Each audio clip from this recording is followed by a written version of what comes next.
supaya adakah paparan saya betul?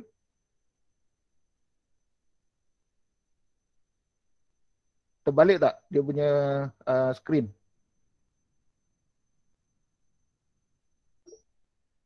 Tak okey baik. Kalau tak, alhamdulillah.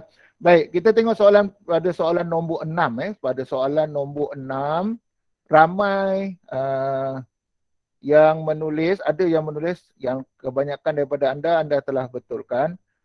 Read three numbers and print sum and average. Print sum and average. Kebanyakan anda tulis dekat situ three number sahaja ataupun number sahaja. Jadi kalau anda letakkan jawapan input itu sebagai number, ia salah. Sebab soalan mengkehendaki kita memasukkan 3 nombor dari user. Jadi nombor dia ialah number 1, number 2 and number 3. Ataupun anda boleh ringkaskan N1, N2 and N3. Jadi anda letakkan koma saja. Cukup untuk letakkan koma saja. Letakkan koma saja. Tak perlukan anda letakkan number 1, koma, number 2 and number 3. Tak perlu. Tak perlu ada perkataan N. Tak perlu ada perkataan N. Jadi cukup dekat situ anda tulis N1, N2, N3, ataupun number 1, number 2 and number 3. Kemudian pada proses ramai yang menulis print sum and average. Salah bukan print sum and average. Patutnya calculate sum and average. Calculate sum and average. Ada yang setengahnya buat to calculate. To calculate, tak perlu buat to calculate ni. Jadi letakkan calculate sum and average. Lepas tu tak perlu ada perkataan print di output. Tulis hanya sum, average sahaja. Jadi tak perlu perkataan sum and average, tak ada. Jadi perkataan sum, average. Kita tahu bahawa output dia ada 2, sum and average. Lepas tu satu lagi kesalahan anda ialah BMI.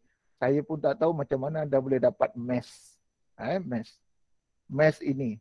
Input dia adalah weight and height. Kita punya berat dan kita punya tinggi. Baru kita boleh kira kita punya body mass index. Itu saja kesalahan-kesalahan yang perlu kita perbetulkan. Okey. Baik, kita teruskan kita punya tutoran. Saya harap anda ada bersama anda tutoran anda masing-masing. Okey, sekarang kita dah buat tutoran 1. Sekarang kita akan pergi kepada tutoran 1.2. 1.2. Semua ada tutoran masing-masing. Semua ada tutoran masing-masing. Jadi kita pergi pada soalan yang pertama. Calculate and display the overtime pay received by employee. Overtime rate is RM5 per hours. Kita ada soalan kehendaki kita buat analisis, problem analisis. Jadi kita ada I, P and O. Siapa yang boleh menjawab apakah dia punya input daripada soalan yang pertama? Apa input dia agak-agak? Apa boleh jawab? Hour. Yes, input dia ialah hour. Input dia ialah hours. Prosesnya apa?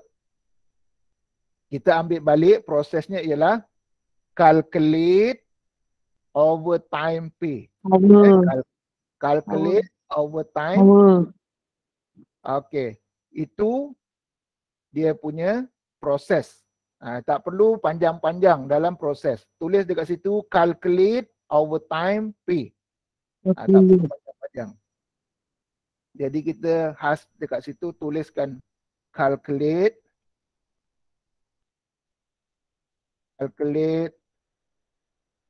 overtime pay. Calculate overtime pay. Itu kita punya proses. Kita punya proses dan output dia apa output dia? Output dia ialah overtime pay.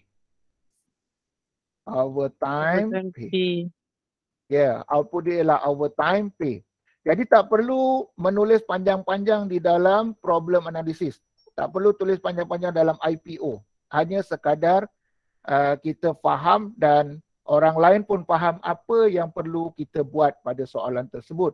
Jadi tak perlu tulis panjang-panjang. Bila nak tulis panjang-panjang, nanti di dalam sudokod dengan flowchart, iaitu design a solution. Okey, kita pergi pada soalan nombor 2. Calculate and print sum and average.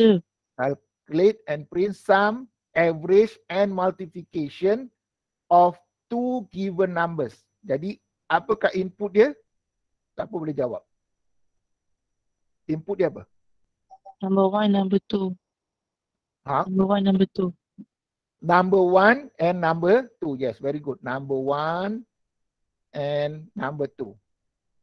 Okey, pastikan anda buat number 1, comma number 2. Bukannya number 1 and number 2. Number 1, comma number 2. Okey. Kemudian prosesnya apa?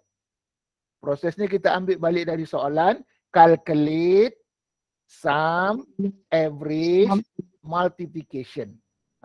Tulis. Sum, average, multiplication. Yes, very good. Sum, average, multiplication. Calculate, sum, average, and multiplication.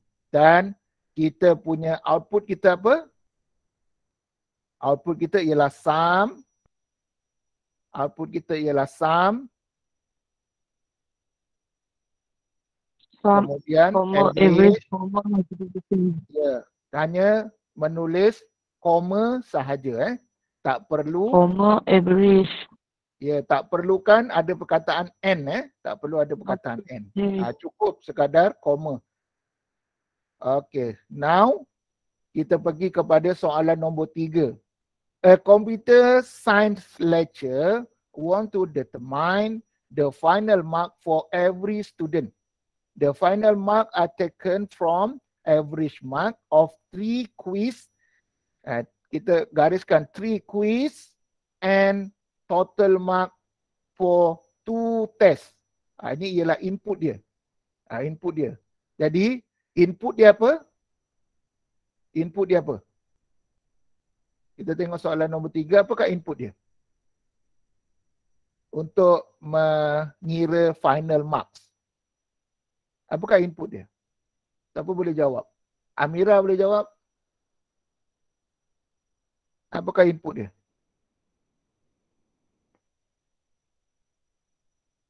Apakah input soalan bagi soalan nombor 3?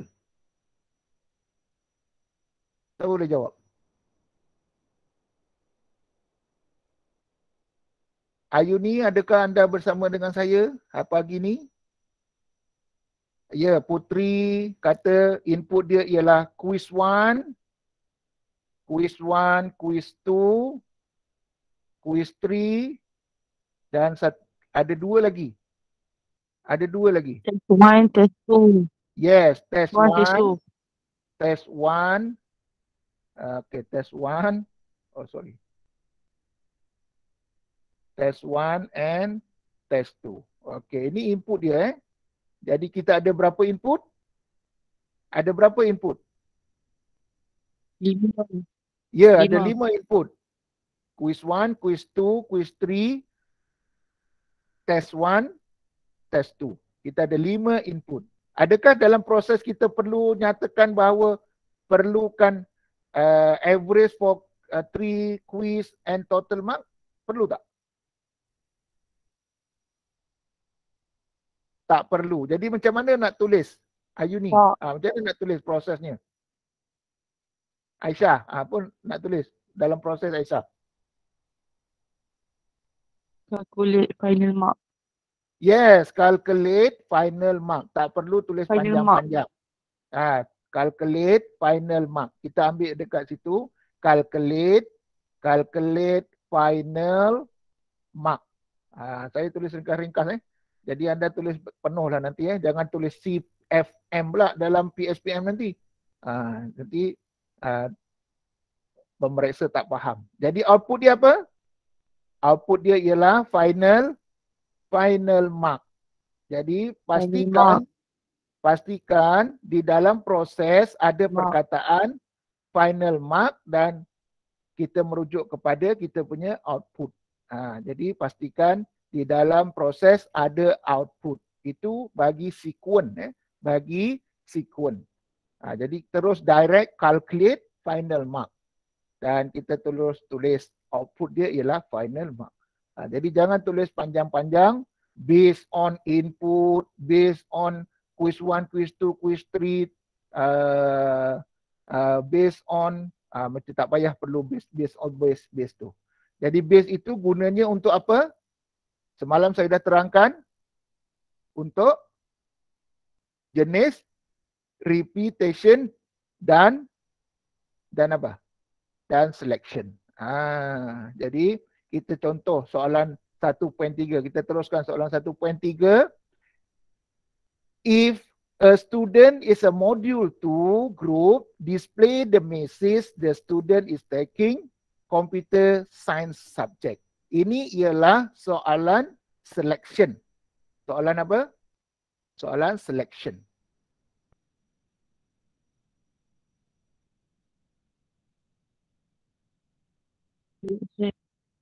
Soalan selection. Jadi pastikan anda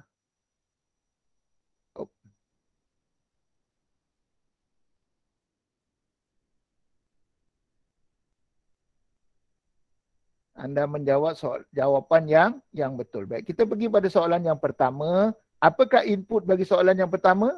Apa input bagi soalan yang pertama? Modul.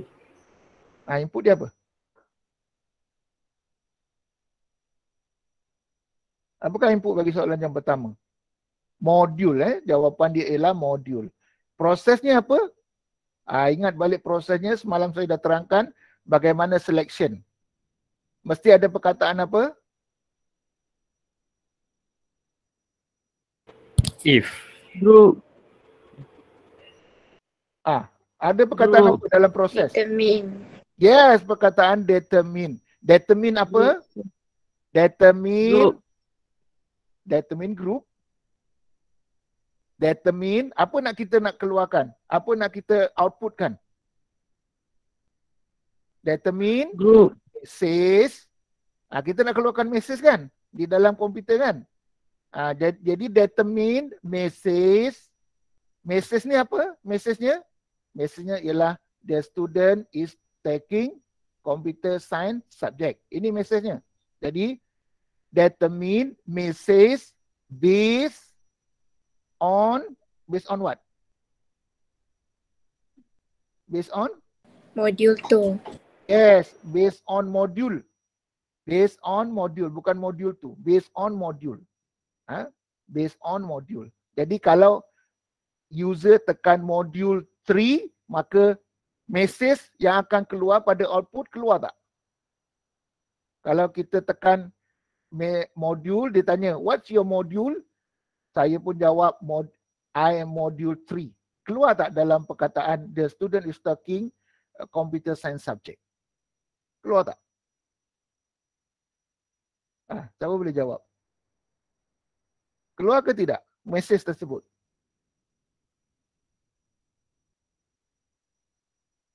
Message tersebut tak akan keluar, tak akan keluar sebab soalan hendak hanya modul 2 sahaja yang akan keluar message the student is taking computer science subject. Jadi anda perlukan letak inverted comma, kemudian anda tutupkan. Itu ialah sebagai message. Message mesti ada inverted comma. Kalau tak ada inverted comma, ia bukannya message tetapi variable. Jadi jangan terkeliru. Jangan terkeliru. Okey, soalan nombor 2. Kita tengok soalan nombor 2. Create a program that will accept student name and age. If the student age is below 45, the program will print a message, you are eligible to take a program. Okay, you are eligible to take a program. Baik, apakah input dia? Siapa boleh jawab? Apa input dia?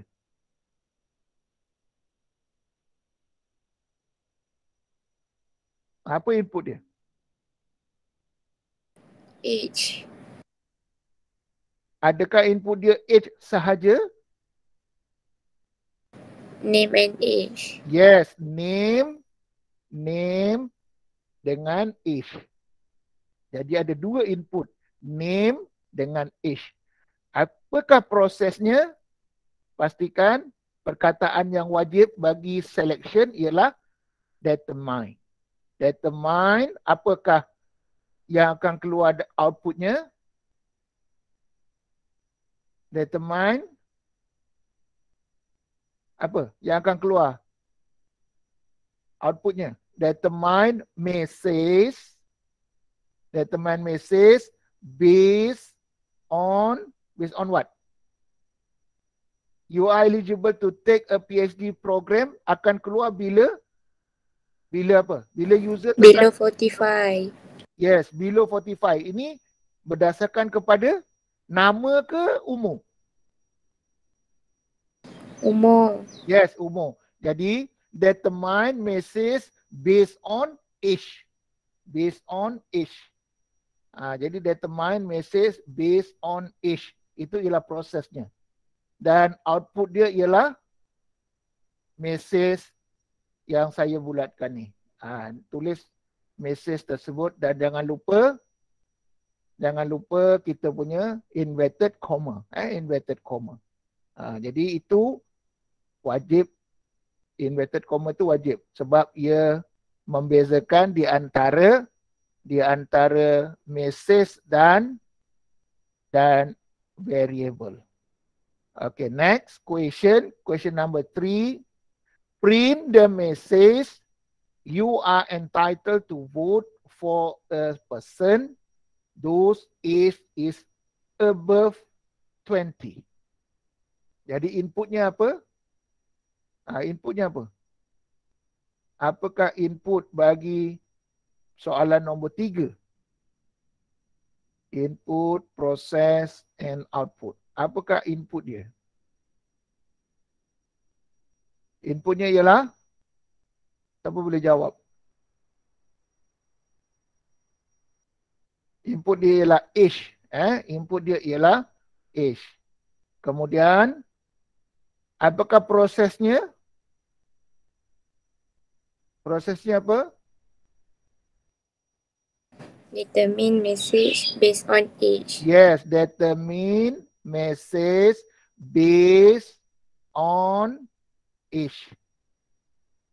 Based on age. Kemudian output dia apa? Output dia ialah message. Jangan lupa kita buat inverted comma. Output dia bukannya age. Output dia ialah message. You are entitled to vote. Ni dia punya output.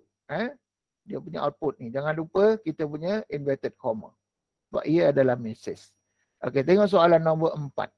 Display a message, you are excellent student for a student whose cumulative grade point average CGPA is 3.75 or above. Jadi input dia apa, prosesnya apa dan outputnya apa. Input dia apa?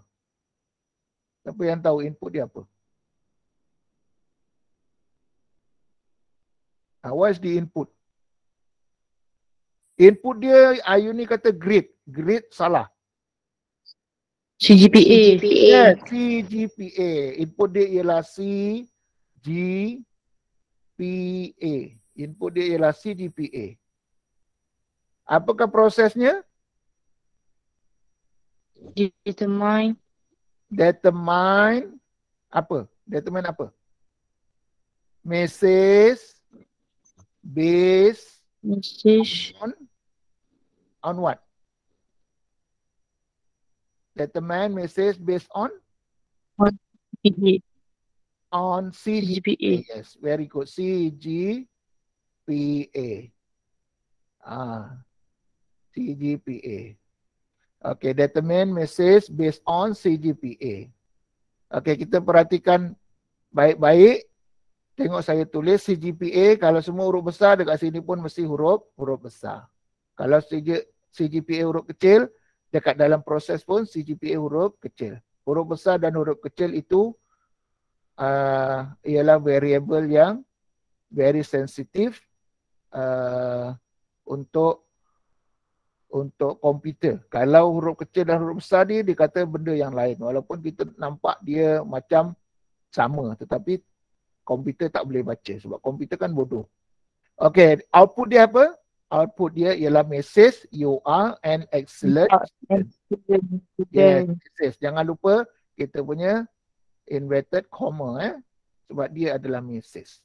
Okay, sebelum saya pergi kepada soalan 1.4, ada soalan tak dalam 1, 2, 3, 4 bagi 1.3? Ada soalan? Boleh tanya. Kalau tak ada, saya teruskan kepada soalan 1.4. Boleh? Boleh. Semana tahu pilih grade ke CGPA? Okey. Nak letak grade pun boleh, nak letak CGPA pun boleh. Tapi sebaik-baiknya letak CGPA sebab grade itu tidak melambangkan kita punya CGPA. Mungkin test pun kita boleh letakkan grade. Test pun boleh letakkan grade. Jadi sebaik-baiknya CGPA lah sebab average point, grade point average CGPA. Kalau nak letakkan grade tu tak berapa sesuai. Tak berapa sesuai sebab student punya kelulusan adalah berdasarkan kepada CGPA. Okey. Jelas ya Ayuni? Okey, ada soalan lain? Ada soalan lain? Kalau tak ada soalan lain kita terus. Ya, ada soalan. Yang overtime pay tu tak boleh letak payment Overtime pay yang mana satu overtime pay? 1.2. Overtime pay. Overtime pay? Mana ada soalan overtime pay? 1.2. Oh, 1.2.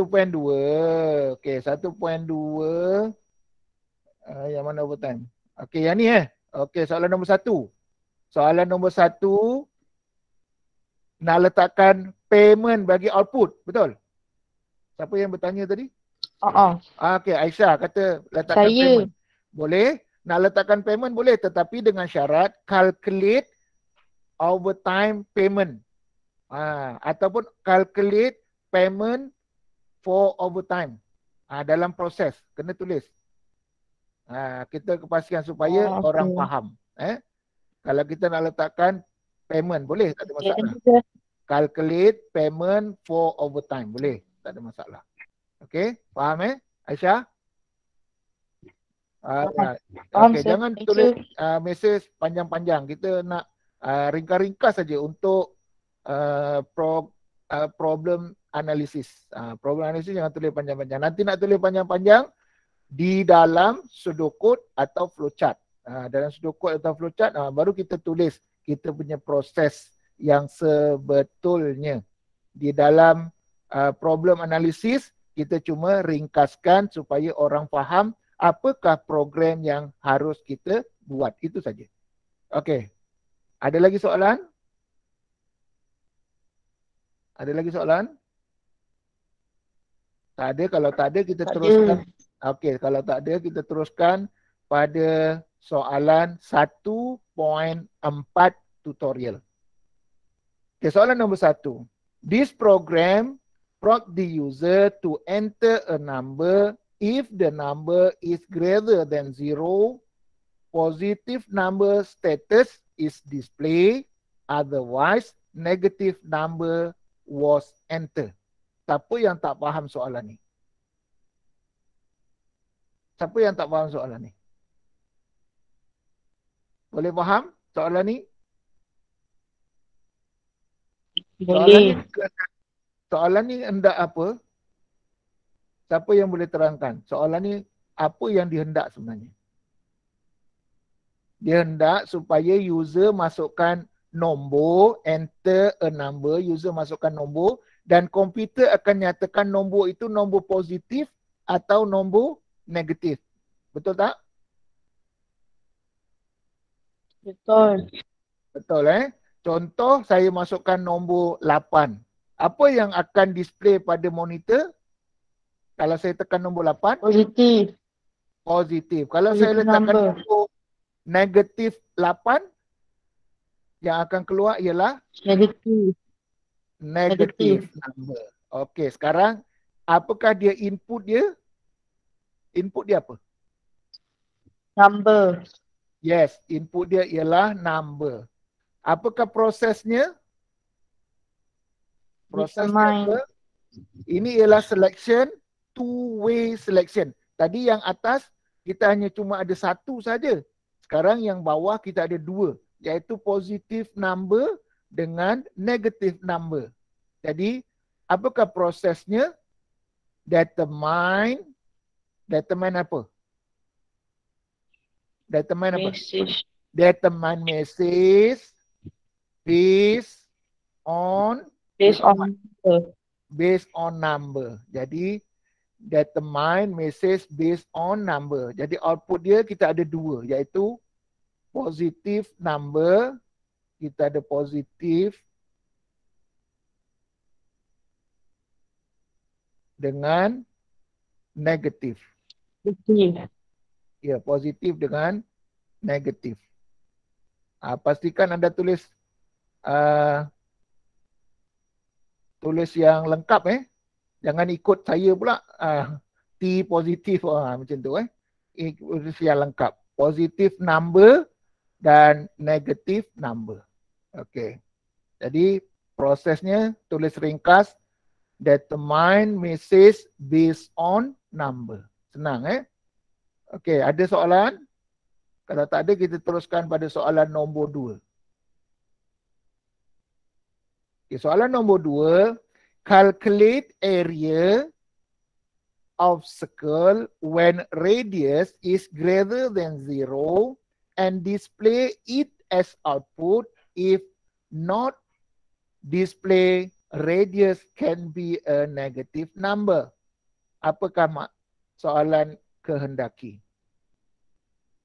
Dia suruh kita masukkan apa? Apakah inputnya? Radius. Input dia ialah masukkan radius. Radius tu apa? Nombor kan? Nombor. Ya, nombor. Jadi kita akan masukkan radius. Input dia ialah radius, R, radius. Apakah dia punya proses? Proses dia apa? Apa prosesnya? Determine, sebab dia ada dua ni. Dia punya output dia ada dua. Satu output dia ialah area of circle. Satu ialah area of circle dan satu lagi ialah message radius can be a negative number. Jadi macam mana kita nak tulis dalam proses? Sebab dia ada dua ni. Satu area ini ialah bukan message. Area ini ialah nombor pengiraan bagi area of circle. Macam mana nak tulis dalam kita punya proses? Macam mana nak tulis dalam kita punya proses? Saya padam dulu dekat sini supaya kita mudah untuk kita buat. Okey, saya buat dekat sini. Input.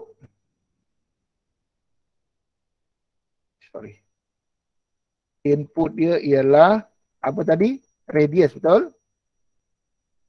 Sekarang prosesnya apa? Radius. Prosesnya ialah Determine apa? Outputnya. Determine area. Dikalkulate kan? Determine apa? Area of Determine area tu kita kena calculate. Jadi determine message, kita boleh beritahu determine message message and calculate area based on what? Radius. Based on radius. Based on radius. Jadi baru kita dapat, sebab dia ada dua. Satu message dan satu lagi ialah pengiraan area. Pengiraan area. Jadi output dia ialah apa? Satu ialah message. Message apa message-nya? Message-nya ialah radius can be a negative number.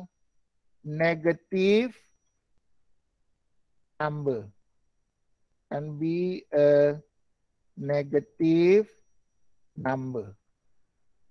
Itu kan koma, dan satu lagi ialah area. Okey, kita tengok dekat situ. Area ini, tengok dekat situ, area yang saya buat dekat situ, tengok area yang ada dekat sini. Area tu saya tak letakkan inverted comma. Kenapa saya tak letakkan inverted comma? Sebab dia bukan message. Ya, sebab dia bukan message. Dia adalah variable. Dia adalah variable untuk pengiraan area of circle. Jadi hanya message saja yang ada inverted comma. Kalau saya letakkan inverted comma, apa akan jadi di paparan? Paparan dia akan komputer display area. Ya, akan ada perkataan area. A-R-E-A, bukannya pengiraan. Okey, dapat? Jadi pastikan anda menulis IPO dengan betul. Dengan betul. Okey, ada soalan sebelum kita teruskan kepada soalan nombor 3. Ya, ada soalan? Tak ada soalan Kalau tak ada soalan, kita teruskan soalan nombor 3.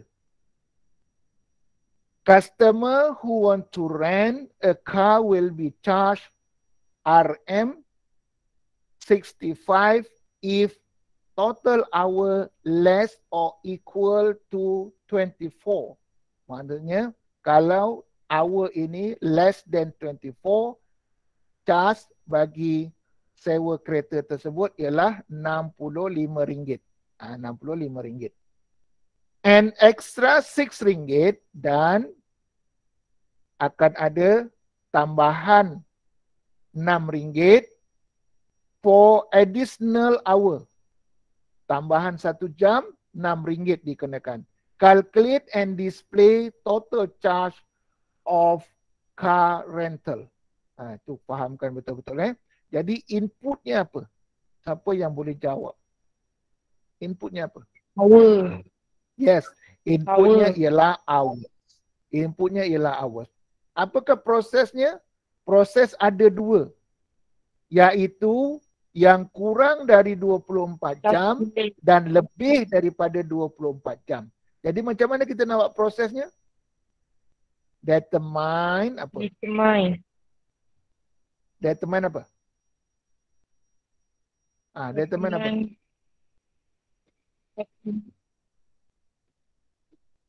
Determine apa, Aisyah?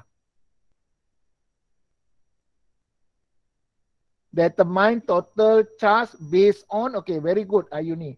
Determine total charge based on what? Based on? Apakah inputnya? Hours. Input tadi adalah hours, based on hours.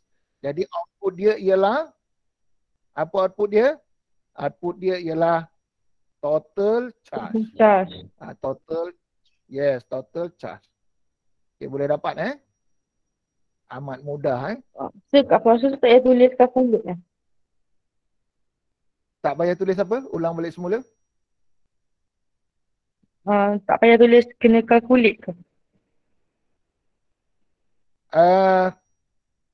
Nak tulis calculate boleh. Determine and calculate total charge based on hours. Yes, very good. kena terletakkan calculate. Sebab total charge itu kita kena calculate kan. Tetapi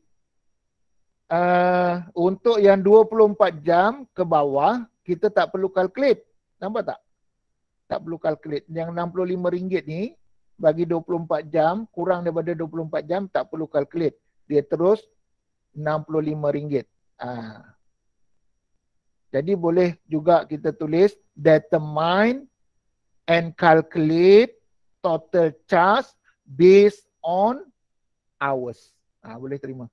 Sebab RM65 ni pun, walaupun kita tak calculate, kita boleh juga letakkan di situ. Calculate hours times, terus tulis RM65. Ada lagi soalan? Nanti di dalam sudukut, nanti kita akan, nanti dalam sudukut atau flowchart baru kita akan terangkan bagaimana proses untuk membuat pengiraan bagi soalan nombor 3 ni nanti. Dari dalam dalam problem analisis, kita cuma buat ringkasan sahaja. Okey, boleh dapat? Okey. Sekarang kita teruskan kepada soalan nombor 4 dan soalan nombor 5. Okey, soalan nombor 4 dan soalan nombor 5. Jadi soalan nombor 4 dan soalan nombor 5, saya nak anda jawab dan hantar pada saya di grup Telegram. Boleh? Boleh? Boleh. Okey, 2 soalan saja, nombor 4 dan nombor 5. Nanti kita akan bincangkan pada petang ini. Kita ada amali. Petang ni kita ada amali kan? Ada. Ya, petang ni kita ada amali. Jadi amali nanti kita akan habiskan tutorial 2. Saya akan bincangkan jawapan anda untuk 2 soalan nombor 4 dan nombor 5. Ada. Kita akan bincangkan tutorial 2. Baik, kalau boleh anda siapkan dan untuk kita membuat rujukan pada tutorial 2 nanti. Okey, itu saja untuk hari ini. Jadi kita akan jumpa lagi pada pukul 2 nanti untuk bincang tutorial 2. Pastikan siapa yang belum mengisi kehadiran, isikan kehadiran anda. Mana yang belum isi kehadiran tu, masih ramai lagi. Haris Haikal daripada 9 hari bulan hari tu tak datang. Yasmin, Hakim, dan ramai lagi lah yang masih belum lagi mengisi kehadiran. Sila isikan kehadiran anda. Okey, itu saja untuk hari ini. Terima kasih. Thank you very much. Dan Thank you, sir. Thank you, sir. kita akan jumpa pada petang ni.